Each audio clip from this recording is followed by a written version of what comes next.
dipersembahkan oleh BRI Syariah. Pak, tadi kita sudah lakon-lakon lucu ya Pak ya, ketoprak gitu ya. Ketoprakan. Iya, iya. Nah, sekarang kita bicara agak serius. Iya. Agak serius Pak, tapi Agak serius saja Pak. Masih boleh ndagel. Nah, saya pengen tanya nih dengan Pak Bambang. Iya. Bapak itu kan komisaris utama dari satu bank syariah.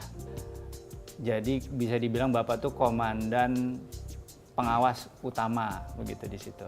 Betul. Nah, terkait dengan arah pengawasan, bahasa kerennya mungkin blueprint gitu ya. Blueprint, ya. Ada yang bilang roadmap gitu ya. Roadmap.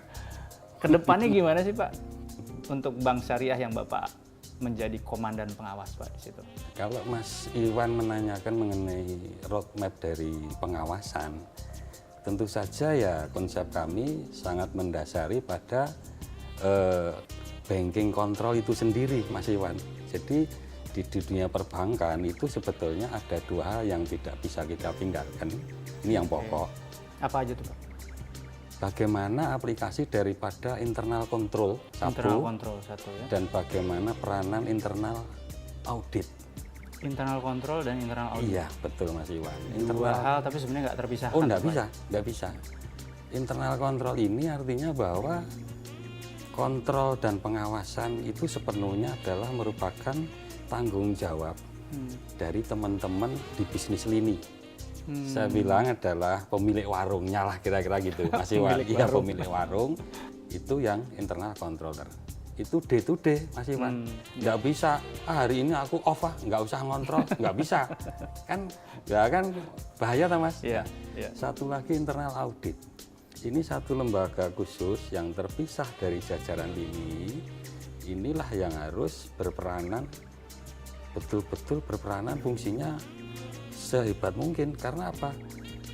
Ini merupakan satu lembaga yang diberi mandat tugas melakukan audit ke seluruh unit-unit warung itu tadi.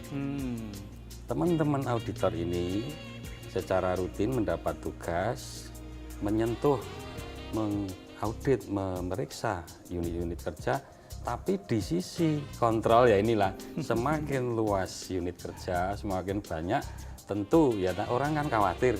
Ada kemungkinan penyimpangan. Ini tersentuh nggak oleh internal audit kan gitu. Dari situlah kami mencermati apakah memang pengawasan di bank ini sudah jalan apa belum. Buktinya kalau belum jalan, masih banyak temuan dari internal auditor terutama. Kemudian dari internal kontrol sendiri ada whistleblower lah ini Mas Iwan. Perannya whistleblower di sini. Pak, ini soal whistleblower tadi ya. Whistleblower, ya.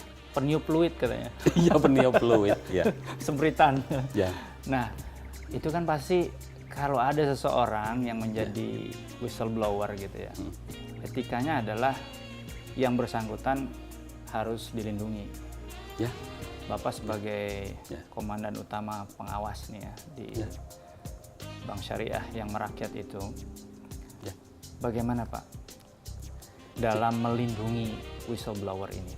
Jadi begini Mas Iwan, whistleblower sendiri itu memang dibangun, diciptakan memang untuk memberi kesempatan dari teman-teman pelaku bisnis di cabang terutama ya yang saya sebut warung tadi.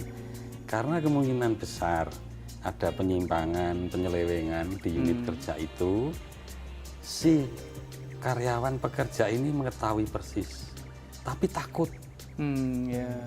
Mau lapor terus terang tertulis atau apa itu takut Mas Iwan. Zaman sekarang loh Mas. Belum lagi kalau diintimidasi. Nanti karirmu Pak, bagaimana kalau aku ketahuan? Itulah maka dibuka satu jalur namanya whistleblower, peniup fluid. Sehingga fair ya. Okay. Pak Bambang, terima kasih banyak nih Pak sudah Sama-sama. dikasih semacam pemahaman ya. Penghayatan juga bagaimana caranya terkait dengan whistleblower, mensikapinya. Whistleblower sesuatu yang baik tapi juga harus disikapi dengan kehati-hatian gitu Pak. Recheck and recheck. Baik Pak, Nanti mungkin kita main ketoprak untuk yang episode yang lain-lain ya Pak ya? Oh iya Mas Iwan, saya juga sudah bikin skenario, nanti Mas Iwan ikut Waduh. di situ ya, karena nanti lakonnya tetap Maiso Jenar. Oh ya. Lah Mas Iwan ini cocoknya sebagai Joko Soko. Nah, Joko Soko ini seorang ganteng, prianya Waduh. ganteng, kalem, tapi saktinya bukan main. Wah,